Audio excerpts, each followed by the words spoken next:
Hello, this is Homeschool Chat with Katie, and today we're going to talk about rewarding your children and the different ways to do that. Some ideas. So, one of the things that we did was a treasure box, and the treasure box was a big hit from preschool all the way to high school. What it was is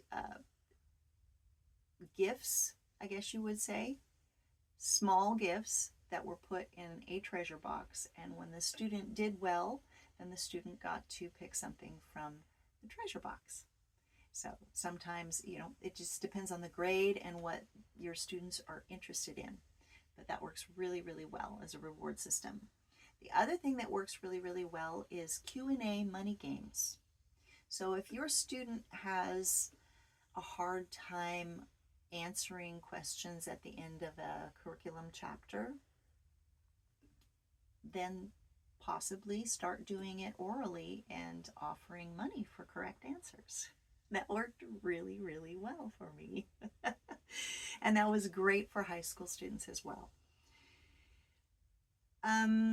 One of the other things that you can do for a reward is you get a certain amount of stickers and then you get a reward, a gift, a prize, I guess you would say.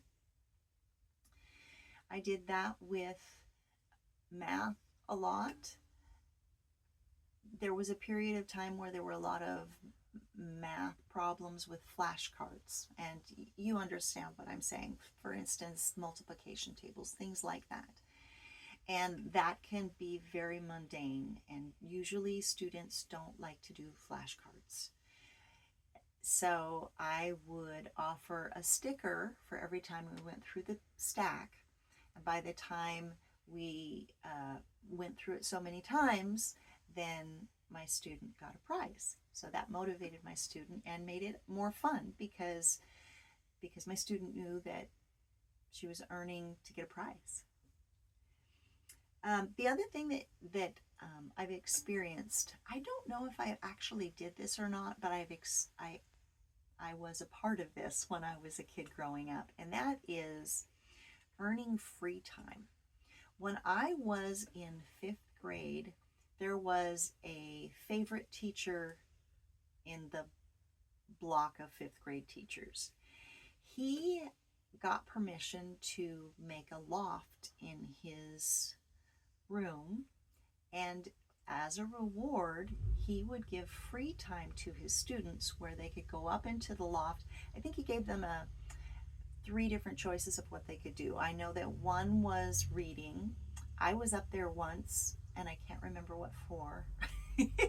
But anyway, that was a great reward system, and his homeroom, they were constantly trying to get into that free time slot that he made for them. The other thing that you can do is you can earn educational shows. So most students would agree that watching TV, watching shows it's more fun than learning and reading science chapters or learning about geography and then answering the questions at the end of the chapter. So you can earn educational TV shows by possibly getting an A on that geography test. Then the next day you can watch a show that has to do with geography. So for instance, if you did that with science, right? So you got an A on your science test if you're a student. Then your reward would be next day during science to watch an educational science show like Mythbusters or a show about the student's favorite animal, something like that, right? And the other thing is for history, you could do, say you have a history test. If they get an A on the history test, then the next day they can watch an educational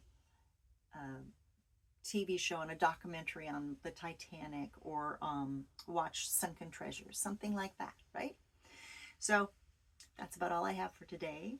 If you like my video, please check out homeschoolchatwithkatie.com. I can be found at Homeschool Chat with Katie on YouTube. please click subscribe. Thank you so much. Have a great day. Bye-bye.